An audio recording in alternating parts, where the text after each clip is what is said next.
అందరికీ ఆరోగ్యం, ఆరోగ్యమే మహాభాగ్యం అని పెద్దలు చెప్తారు. అయితే ఈ కాలంలో ప్రతి ఒక్కరూ కూడా వేగంగా ఉంటున్నారు. వేగంలో తన ఆరోగ్యాన్ని గురించి ఆలోచించలేకపోతున్నారు.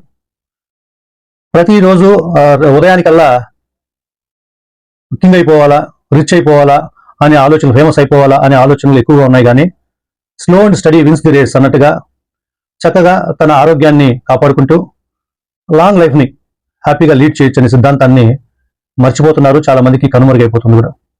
అందువల్లనే మనుషుల్లో ఆందోళన ఎక్కువ రావడం జరుగుతుంది. వీటన్నిటినీ మనము అధిగమించి మంచి ఆరోగ్యంగా ఆనందంగా జీవించాలంటే మన పూర్వీకులు మనకి ఇచ్చినటువంటి విధానము యోగా, ప్రాణాయామము, ధ్యానము, అలాగే ఆహారము. యోగా శరీర సౌష్ఠవాన్ని చక్కగా ఉంచుతుంది. ప్రాణాయామము ఎప్పుడైతే చేస్తామో అప్పుడు శరీరం లోపలి భాగాలు శుద్ధవుతాయి. ధ్యానం ఎప్పుడైతే చేస్తామో అప్పుడు మన మనసు, శరీరము, స్పిరిట్ ఈ మూడు ఒకదానితో ఒకటి అనుసంధానమయ్యి అంటే మనకు ఉన్నటువంటి స్పిరిచువల్ ఎనర్జీ లెవెల్స్ కూడా పెరుగుతూ మనం ఆనందదాయకంగా జీవించడానికి, చక్కటి విధానంలో ఉండడానికి దోహదపడుతుంది. అయితే ఇవన్నిటికీ కూడా మూలమైనది ఆహారం కూడా చాలా ముఖ్యమైనది.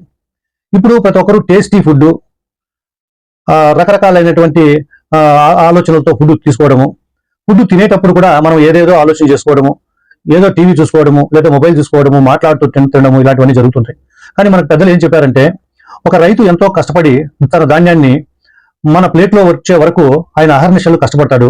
దీనికి ప్రకృతి సహకరిస్తుంది, సూర్యరశ్మి ఉపయోగపడుతుంది. ఇవన్నీ కలయికతో అయితే గానీ ఒక వరి గాని గోధుమలు గాని పండించి అవి మన ప్లేట్లో వరకు వచ్చేంత వరకు చాలా శ్రమతో కూడి ఎంతో భక్తితో రైతులు కావచ్చు, కూలీలు కావచ్చు, ఈ వ్యవస్థ అంతా కూడా ఏర్పడుతుంది.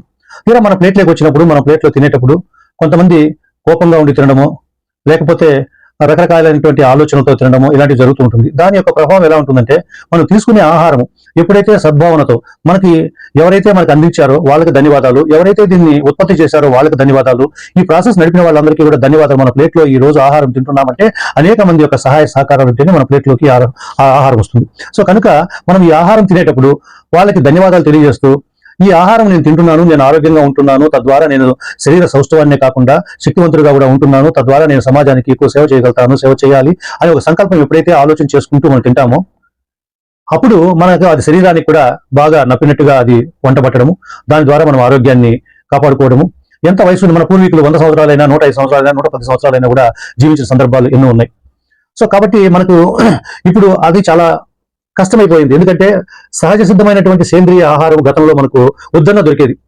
మేము చిన్నతనంలో ఉన్నప్పుడు మేము తిన్న ఆహారంలో రాగులు, సద్దలు, జొన్నలు, నాటు బియ్యం లాగా అంటే నల్ల బియ్యం అని, బైరుల బియ్యం అని, ఇలాంటి రకాలైనటువంటి బియ్యము, అందులో కూడా ఆవు పేడతో వేసినటువంటి ఎరువులు, ఆవు ఎరువులు, ఇటువంటి వాటితో వేసినటువంటిది సహజసిద్ధంగానే తినగలిగే అవకాశం దొరికింది. కానీ ఈ రోజుల్లో పట్టణ ప్రాంతాల్లో మనం ఉన్నప్పుడు ఇప్పుడు ఉన్నటువంటి వరి ఎక్కువగా పండించడము, దాంట్లో 40 బస్తాలు 50 బస్తాలు ఎకరాకు పండించే క్రమంలో అనేక రకాల యూరియాలు, ఫాస్ఫేట్లు ఇలాంటివన్నీ కూడా మాన్యూర్స్ వేయడం వలన ఇదంతా కూడా కొంత కలుషితమైందనే చెప్పొచ్చు.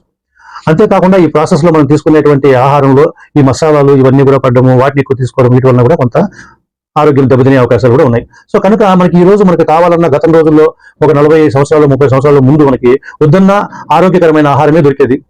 కానీ ఈ రోజు మనము ఆరోగ్యకరమైన ఆహారం వెతుకుంటూ పోయినా దొరికే పరిస్థితులు లేవు. అంతా కూడా కలుషితమైపోయింది, వాతావరణం కూడా కలుషితమైపోయింది, ఆహారం కూడా కలుషితమైపోయింది. ఇలాంటి పరిస్థితుల్లో మనకు మంచి ఆహారం దొరకడం అనేది చాలా క్లిష్టకరమైంది. ఈ సందర్భంలో నాకు తారసపడ్డ మన శ్రీకాళహస్తిలో నివసిస్తున్నాము. శ్రీకాళహస్తిలో నాకు తారసపడినటువంటి తేజోరస అనే ఒక షాప్, న్యూట్రిషన్ షాప్ ని నేను చూడడం జరిగింది.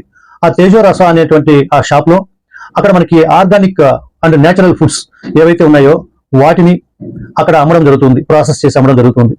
అలాగే అక్కడ ఉన్నటువంటి వారు ఫుడ్ కూడా అంటే మిల్లెట్స్, ఆహారోగ్యము అంటే అందరికీ ఆరోగ్యం ఆహారోగ్యము అనే ఒక టైటిల్ తో ఆ పైన బోర్డు చూశాను. బోర్డు చూసిన తర్వాత ఏమిటని లోపలికి వెళ్ళిన తర్వాత అక్కడ చూస్తే అన్ని ఉన్న చాలా రకాలైనటువంటి వస్తువులు కానీ, చిరుతిండ్లు కానీ అక్కడ తయారు చేసేటువంటి గోధుమలతో, అక్కడ ఉన్నటువంటి వాటిలో రాగులు, జొన్నలు, సజ్జలు, మిల్లెట్స్, కొర్రలు, అండు కొర్రలు, ఇలాంటి వాటి అన్నిటితో కూడా తయారు చేసినటువంటి రకరకాలైనటువంటి చిరుధాన్యాలతో తయారు చేసినటువంటి పిండి వంటలు కావచ్చు, మనకి తినేటువంటి మంచి అలా చేసుకోవడానికి కావాల్సినటువంటి కావచ్చు, తర్వాత అలాగే ఫుడ్ కి సంబంధించినటువంటి పిండి ఇటువంటి వాటిని కావచ్చు, ఇవన్నీ కూడా చూడడం జరిగింది.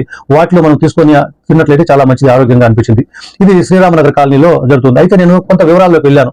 ఎవరైనా ఈ రోజుల్లో షాప్ పెడితే ఏదో వ్యాపారం కోసం ఇది ఒక ప్యాషన్ అయిపోయింది ఈ మధ్య కాలంలో. ఇది ఆర్గానిక్ అనడమో లేదా ఇంకోటి అనడమో, దాంట్లో కొంచెం ధరలు ఎక్కువగా పెట్టి, ఇదివరకు మనకి పాత రోజుల్లో తక్కువ ధరకి దొరికేటివి, కానీ అవి ఆర్గానిక్ నేచురల్ గా ఉండేది. మనం ఏమైనా చేయడానికి కూడా చేయడానికి వీలు కాదు. ఇప్పుడు అన్ని కూడా కలుషితం అయిపోయిన సందర్భంలో ఆర్గానిక్ అనేది ఒక ప్యాషన్ అయిపోయింది. సో నేను కూడా అలాగే ఉందా లేకపోతే అసలు ఏంటి పరిస్థితి, నేను లోపలికి వెళ్ళడం జరిగింది. సో వెళ్తే ఆ షాప్ లో చూస్తే, ఆ షాప్ లో ఉన్నటువంటి ఇంగ్రీడియంట్స్ అవి టేస్ట్ చేస్తే అవి చాలా డిఫరెంట్ గా అనిపించాయి. అవి చూసిన తర్వాత చాలా చక్కగా ఉంది. అసలు బ్యాక్గ్రౌండ్ ఏంటి, అసలు శ్రీకాళహస్తిలో ఎవరు పెట్టారు అబ్బాయి, ఎలా ఉంది అని అడిగి నేను ఆలోచన చేసి విచారించినట్లయితే, ఈ ఊర్లో పక్కన గ్రామంలో రాచగొండేరు గ్రామంలో ఒక అమ్మాయి ఉంది. అమ్మాయి పేరు కీర్తి. అమ్మాయి ఆంధ్ర యూనివర్సిటీలో BSc చదువుకుంది. అందులో కూడా ఫుడ్ సైన్స్ అండ్ న్యూట్రిషన్ అనే సబ్జెక్ట్ చదువుకోవడం జరిగింది. ఆ తర్వాత MSc ఆంధ్ర యూనివర్సిటీ వైజాగ్ లోనే ఫుడ్ న్యూట్రిషన్ అండ్ డైటెటిక్స్ అనే కోర్స్ చేయడము. ఆ తర్వాత అమ్మాయికి ఉన్నటువంటి ఆసక్తి, అమ్మాయితో మాట్లాడడం జరిగింది. అమ్మాయికి ఏంటంటే సామాజిక స్పృహ, సమాజంలో ఉన్నటువంటి వాళ్ళకి ఒక మంచి ఆహారం ఇవ్వాలి, అందించాలి అనే ఒక స్పృహతోటి, ఒక ఆలోచనతోటి ఆ అమ్మాయికి అనేక రకాలైనటువంటి ఉద్యోగాలు వస్తున్నప్పటికీ వాటినన్నింటినీ కూడా కాదని తన సొంతంగా తన యొక్క తండ్రి, మా బ్రదర్ కుటుంబ సమేతంగా వాళ్ళతో మాట్లాడి వాళ్ళని ఒప్పించి ఆ తేజ రసాయన షాప్ ని స్థాపించడం జరిగింది. నేను మామూలుగా అనుకున్నటువంటి ఖరీదైన ధర లేదు, చాలా సాధారణమైనటువంటి ధరకే రీజనబుల్ కాస్ట్ కి చాలా టేస్టీ ఫుడ్ ని అమ్మాయి సప్లై చేస్తుంది, కీర్తి అనే అమ్మాయి. సో ఆ ఫ్యామిలీ అంతా, వాళ్ళ తండ్రి గోపి గారు, సిస్టర్, మదర్ అందరూ కూడా అందులో వర్క్ చేయడము, వాళ్ళు చాలా ఎంతో భక్తి శ్రద్ధలతో పనిచేస్తున్నారు. ఇది చూసిన తర్వాత నాకు చాలా సంతోషం అనిపించింది. ఆ విషయాన్ని మీ అందరితో కూడా ఒకసారి షేర్ చేసుకోవాలని అనిపించి నేను షేర్ చేసుకోవడం జరుగుతుంది. సో కాబట్టి ఎవరైనా కూడా శ్రీరామనగర్ కాలనీలో ఉన్నటువంటి, అంటే మాకు పక్క వీధిలోనే ఉంటుంది, ఉన్నటువంటి ఆ షాప్ ని మీరు విజిట్ చేయొచ్చు. అక్కడ ఆ కీర్తి అనే అమ్మాయి చదువుకొని ఇట్లాంటి ఒక షాప్ పెట్టడం అనేది మనకు అందరికీ కూడా చాలా సంతోషకరమైన విషయము. కాబట్టి అమ్మాయితో కూడా మీరు ఇంటరాక్ట్ అవ్వచ్చు, అది చూసుకొని ఎవరైనా కూడా తీసుకోవచ్చు అని చెప్పి నాకు అనిపించింది. అయితే ఏదైనా ఒక మంచి పని తెలిసినప్పుడు మనం ఇతరులకు షేర్ చేసుకోవాలనేది ధర్మం. కాబట్టి ఆ ధర్మం ప్రకారం నేను ప్రజల్లోకి కూడా ఈ విషయాన్ని తెలియజేయాలని ఒక సంతోషాన్ని వ్యక్తపరుస్తున్నాను. కాబట్టి మీరు ఎవరైనా కూడా ఆ తేజ రసాయన షాప్ ని విజిట్ చేయొచ్చు. అమ్మాయి కీర్తి వాళ్ళ ఫ్యామిలీ అంతా కూడా అందులో పనిచేస్తుంటారు. కాబట్టి అందరికీ ఈ విషయాన్ని తెలియజేస్తున్నందుకు నాకు చాలా సంతోషంగా ఉంది. ఆనందంతో నేను ఈ విషయాన్ని మీకు తెలియజేస్తున్నాను. మీరు కాంటాక్ట్ నెంబరు అందులో ఉంటుంది, చూసుకొని మీరు వాళ్ళని కాంటాక్ట్ చేసి మంచి ఆరోగ్యాన్ని పొందాలని చెప్పి, మంచి ఆహారమే ఆరోగ్యానికి మూలము కాబట్టి మంచి ఆహారాన్ని తీసుకొని అందరూ ఆరోగ్యంగా ఉండాలని, సమాజాన్ని ముందుకు నడిపించాలని, సమాజంలో ఆరోగ్యంగా జీవించినప్పుడే సమాజం కూడా బాగొస్తుంది, దేశం కూడా బాగుపడుతుంది. ఎలాగూ మన ప్రధానమంత్రి మోడీ గారు 2047కు భారతదేశం ప్రపంచంలో నంబర్ 1 కావాలని కోరుకుంటున్నారు.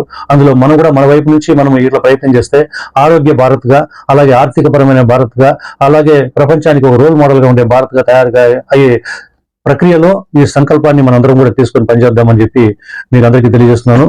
జై హింద్, జై భారత్. నమస్కారం.